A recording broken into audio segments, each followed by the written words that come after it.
Now we move to a topic that is not only close to my heart, but also pivotal to the future of technology, empowering innovation, women's role in driving tech advancements.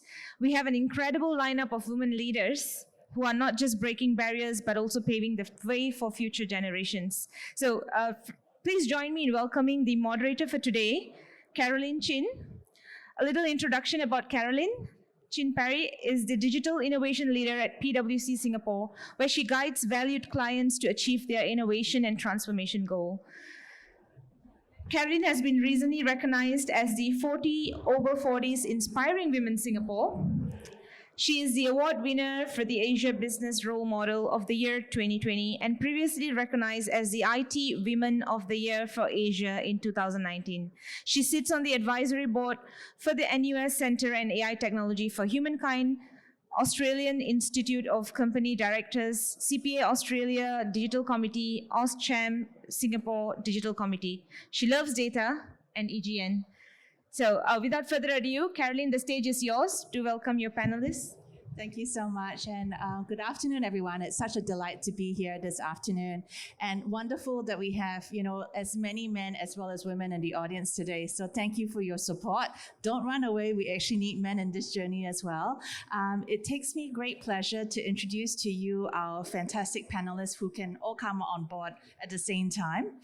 So the first is Anna Green.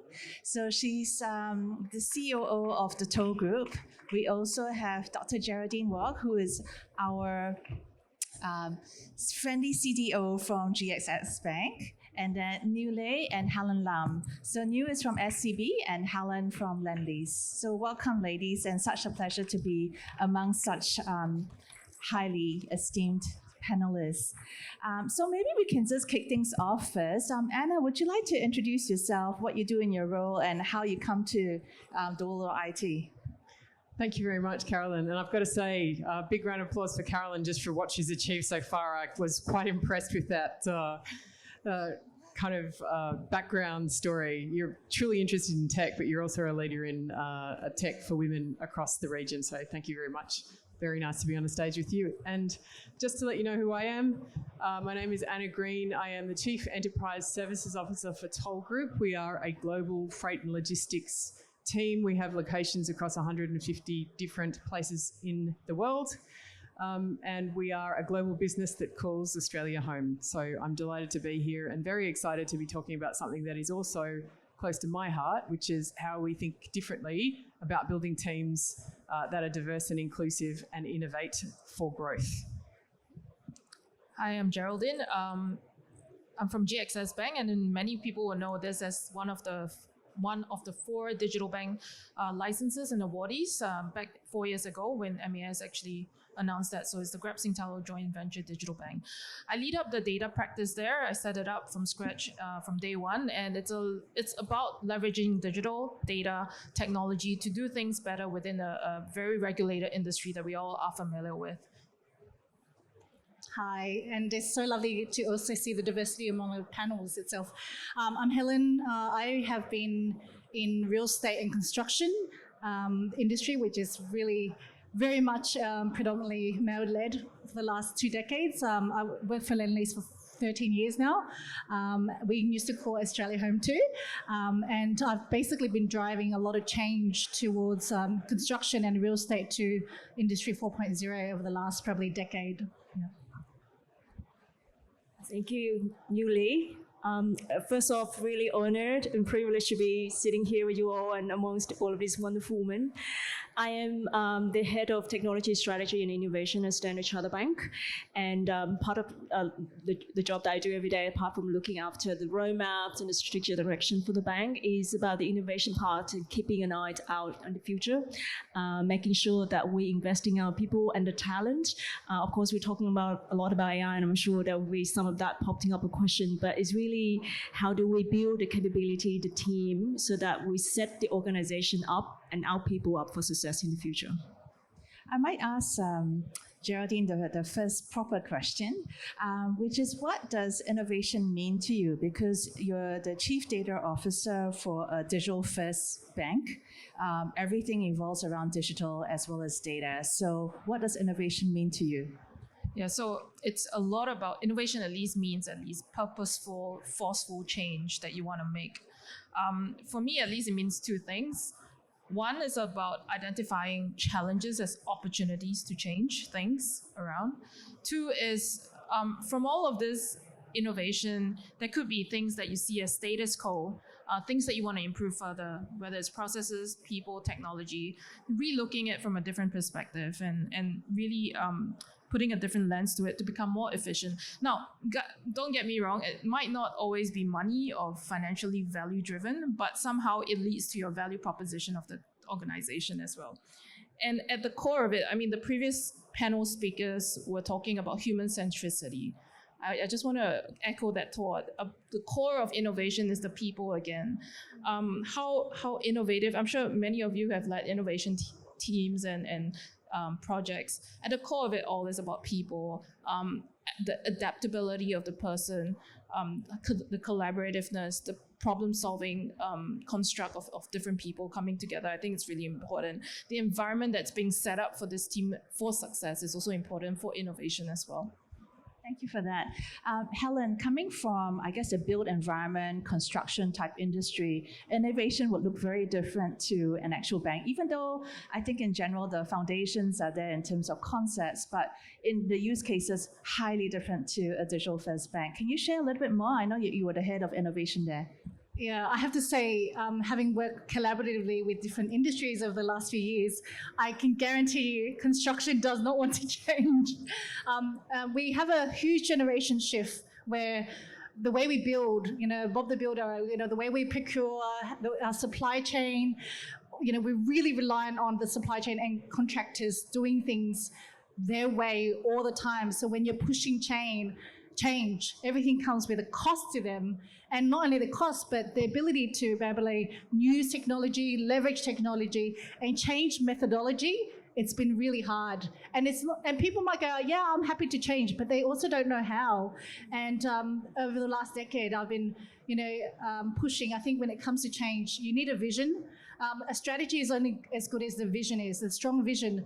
And the strong vision is driven by not just commercial values, but by sustainability. And I found safety, because, in construction, we want to guarantee that our colleagues and our peers and our families come home in one piece. So when you've been driven by a vision of improving safety, improving the future generations for sustainable futures, and because construction is so sort of, we contribute 40% of the actual carbon emissions around the world. So it's huge. So if you improve how we build, it really changes lives. And if you have that vision and you kind of put it through the business in how you partner and how you deliver, that's where change gets impacted, and infected.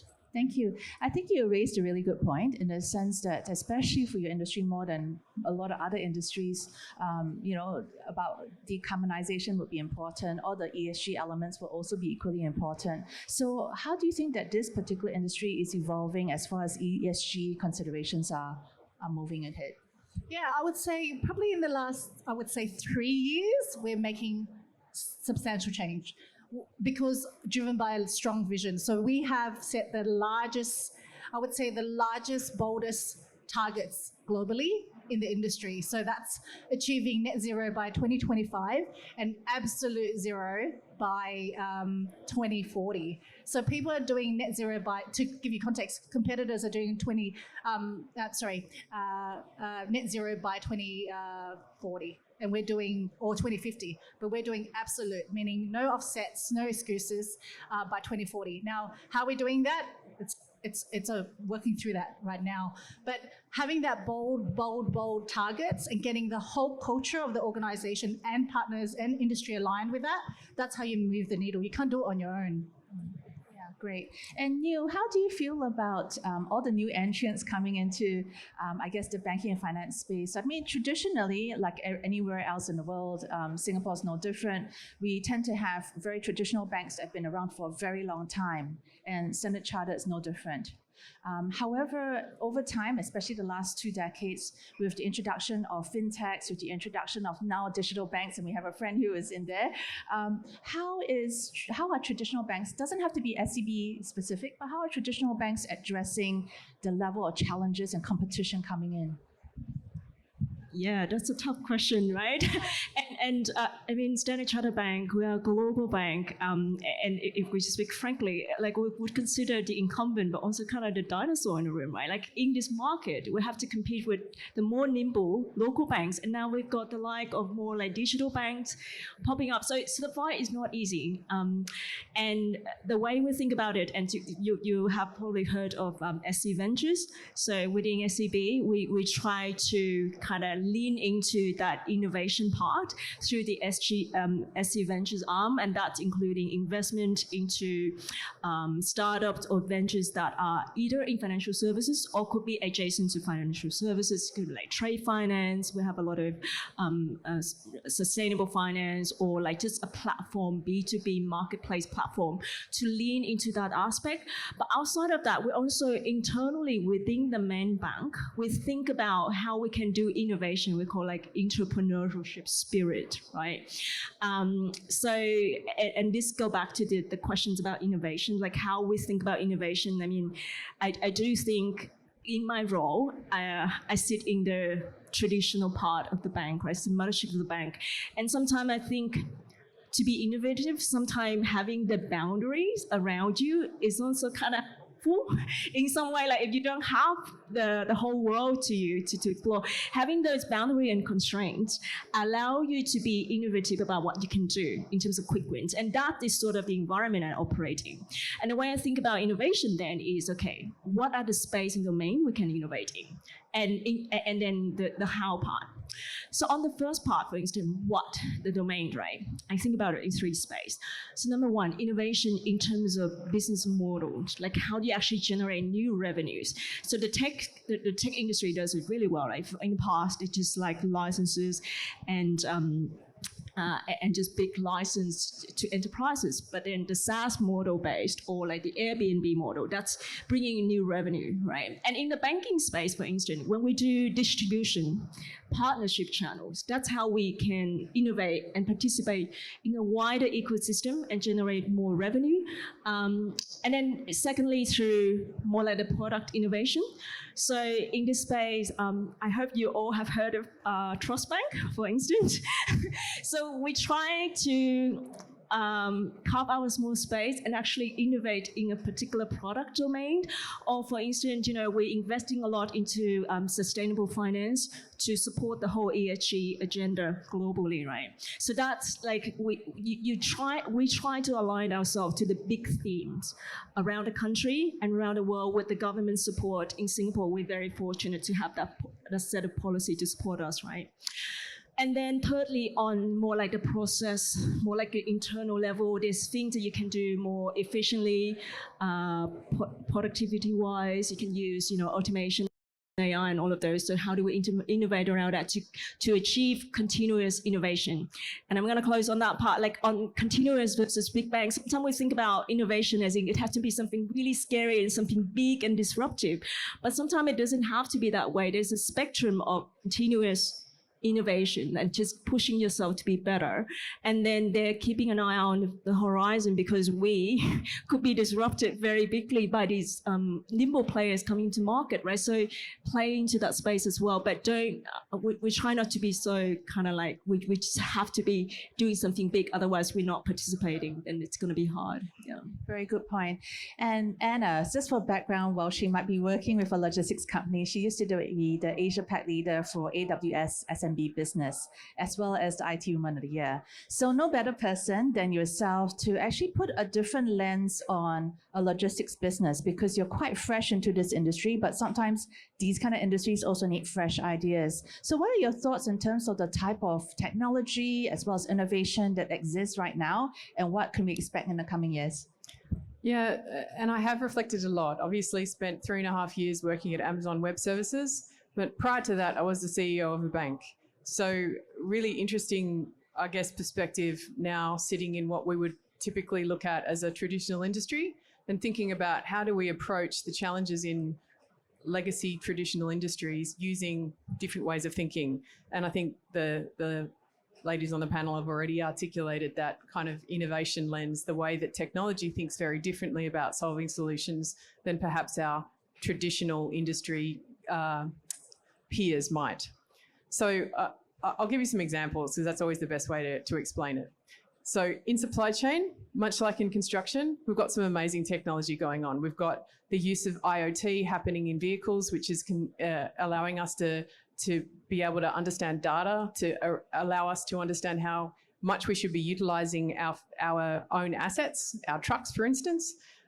Warehouses, same thing, solar power, all these things have been improved by the use of new technology, and we're seeing that immediately, and it's happening now, and we're getting data, and we're able to use that data to drive insights for the business.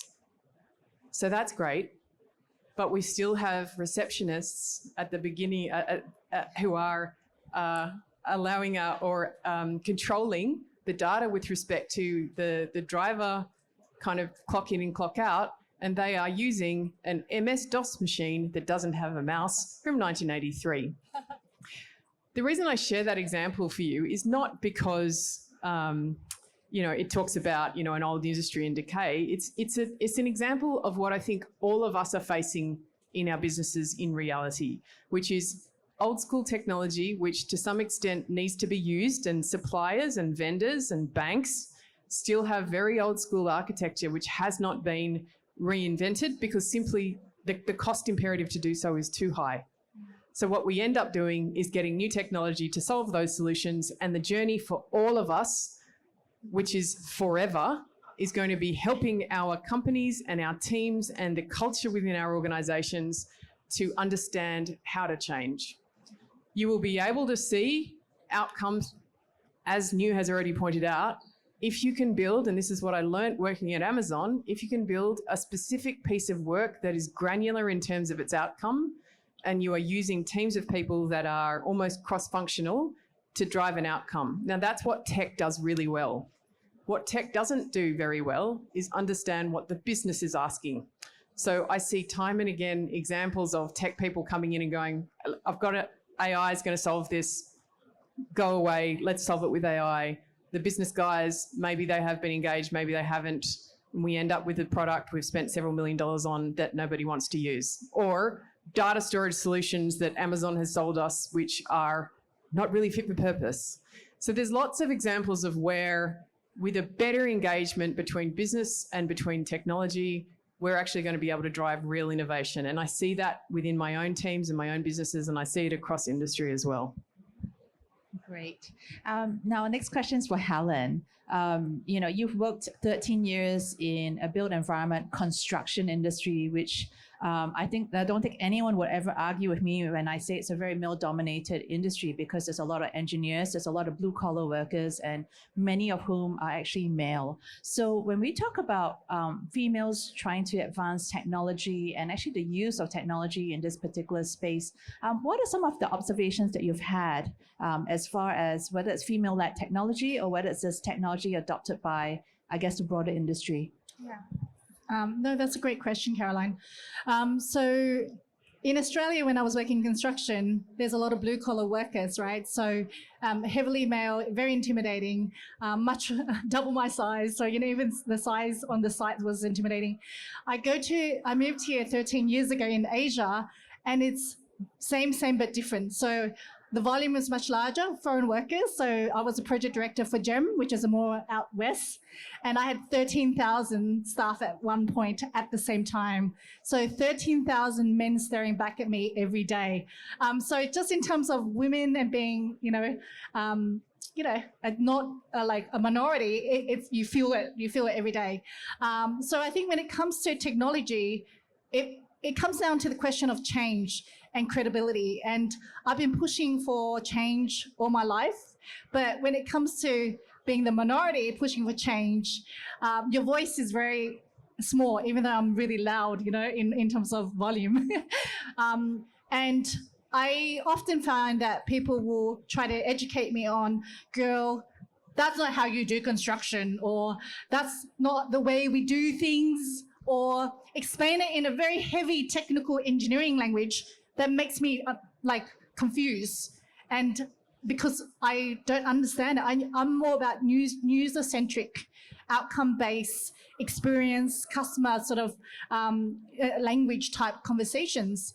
And I found that my superpower was understanding the technical side of the technology, understanding the technical side of construction, and being able to translate it in human language.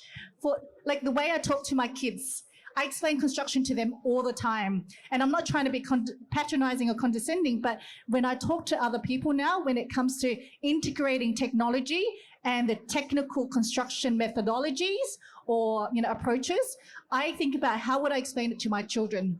And then I go, right, that's how I should communicate, and how I communicate to get user buy-in and understanding. And then that's how you design it around really human-centric solutions. And I found in construction, it's a journey, and everyone will say no to you at the beginning, but you just have to keep pushing and, make small incremental changes. Yeah. I started my career in the engineering space with a lot of engineers as well in the utility space. So I completely understand when you say you have 13,000 men looking at you every day and feeling a little bit like the odd one out. Completely understand. Now, as much as this topic is about a bit of diversity, and especially the gender diversity, we all know that diversity has a very broad spectrum, whether it's neurodiversity, people with special needs, disabilities, people who come from remote locations, and so forth. Singapore is going to be classified as not just an aging population, but a super aging population, which means that we have a significant proportion of people who will be of a certain age group very soon. And so hence, let me ask this question, because a lot of employers are also grappling with this challenge, which is that we now have 5 generations in the workforce. The 5 generations value work very differently. Their styles of working are very, very different. And the expectations for employers and happiness in the workplace is also incredibly different across the generations. So maybe I can direct this question to you first, and then maybe Anna, you can add on to it. Really, how can the different generations in the workforce collaborate to actually make the best use of technology? Because the truth is, technology is always advancing. We can't really run away from it. If anything, I think the pandemic has shown us incredible usage of being forced to use technology in a very short period of time. So I'm just curious, in your experience, and you worked in different industries as well, how do you think we can actually foster greater collaboration and adoption of technology through the different age groups in the workforce? Yeah, thank you. So as you pointed out in the question, we're talking about diversity, and of course we're sitting on a panel of women, but the diversity dimension is really broader than that, right? It could be nationality. I've worked in many other countries where I felt like I was the outsider, for instance. It could be ways of thinking. It's really diversity in thought. And I truly believe that we need diversity in thought. We need to avoid groupthink to be able to have the best and most innovative solutions, right? So that's where it's at. And the age or generational dimension is one of such dimension, right? But all of these dimensions aside, I mean, we're all beautiful for who we are because we are different. We come together as like this kaleidoscope of like colorful people, right? And we need to be able to bring all of those part of us to be able to go to work, but that makes it more complex to manage in the workplace for sure, right? So the way I personally think it is that it comes back to a few very kind of basic principles. So number one, you can't underestimate the value, or you can't underestimate the value of communication. You can never over communicate something, right? And be able to communicate things in different way. And this is where, our different personality might come in and say we can consume information differently, generation consume information differently. Some prefer verbal, some prefer having something written down so they consume at their own pace. So whenever we think about our communication strategy, and as a bank, for instance, we're operating 50 different markets. So we have our virtual events, but we want to make sure that we have those recorded, we have people engaged on multiple channels. So that helps with bridging the gap, of course, right? But I should actually preface that with the fact that you need to unite people together on a common vision. So you need to set that vision and strategy of why we're here together as a team and what glue us together, what bring us back together, and then communicate that message consistently and inviting people to experiment and kind of see which part of themselves they can contribute to that vision. I find that's kind of the most helpful. And one last thing I would say is that, like it or not, I think sometimes we do experience ageism in the workforce, right? It's not nice. But one thing, like I've worked with colleagues across all age spectrum, but one thing I really valued in my more experienced colleagues is that they have this institutional and domain knowledge, right? And I think when you look at some of the more like common tech tool, let's take AI, or we can take any domain cutting technology like AI, blockchain, or automation, RPA. To be able to deploy it in a domain, you actually need the innovation outcome coming from deploying some of these tools into the domain and bring out the best outcome. And we're seeing this, for instance, with people in healthcare using like the GenAI and LLM tool to be able to come up with faster drugs discovery. So you really need some of that deep domain expert, and that's where I really love like be able to listen and understand some of that experience from my more experienced colleague. But at the same time, you have, I'm learning, for example, from my ML engineers. the young team members, they're teaching me more like how to deploy our ML models faster. How do we build our ML ops end-to-end infrastructure? So being able to pull those people in and use them for their strengths really bring out the best of our team. Thank you. Anna? I just have to laugh because the use of the word ageism here can go both ways, right? I'm sitting listening to that going, okay, how does that apply? Typically thinking of myself as the younger generation and realizing in reality I'm not.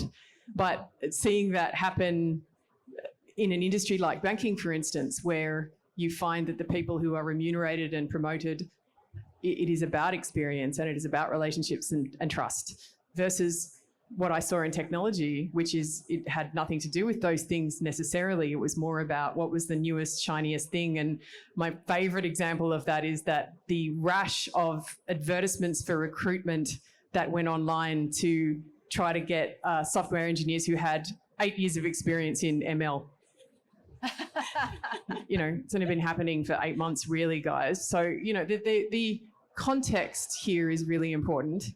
And I think what I've learned, bringing the tech methodology into supply chain and logistics, is really building agile squads, building teams where you are forcing functions, businesses, and people from very different parts of the business to sit in a room together and solve a specific granular problem is a really good way of breaking down barriers and driving innovation and solutions. So I will give you an example. We had someone in one of our workshops say, we've figured out a great new way of recording time and attendance. We're using this whiteboard. We've changed the way that we're doing the columns. And so now we're using like red pens versus green, and it's all much better now. And everybody agreed that was great. That was really great. And then we had the young lady who had a phone who just took a photo of it and then turned it into in one night, turned it into a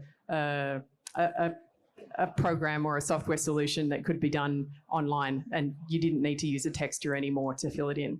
So it sounds like a glib example, but it's a very real one, which is when you have younger people who have the technology skill set in the room, typically, if you're open to hearing from them, they can provide a different way of thinking for people who are more experienced. And if you make that a safe environment within which to learn, you can drive really good outcomes in a business. Maybe I just want to add, like also from a managing perspective, managing older employees as well, it's also very important to... Do you mean over 30? I was going to say it's about really building the trust and credibility, and with the older employees versus the Gen Zs, you see a disparate channel, communication styles, working styles. And totally agree on bringing them together in one room to work on that focused problems, because some domain expertise are so important in some areas that you are identifying those opportunities where you can innovate as well. And where domain expertise is so important to come together and integrate with technology. That's where I see the beauty of it all. Well, we only have a minute and a half, but I'm just curious, is there any questions from the floor? It's not every day we're going to have such amazing speakers on stage. Is there any question? Yes. Thank you. So I'm from a IT Vietnam company. So in my company, they kind of try to increase the manpower from the women in the development stage, but there will be a problem. As Helen said that sometimes if you see the only women in the room, so how can the company overcome that situation? And how can the men, how can we fix that? How can we show them how we respect to them? So that is the question I want to ask, and maybe you are guys that you respect.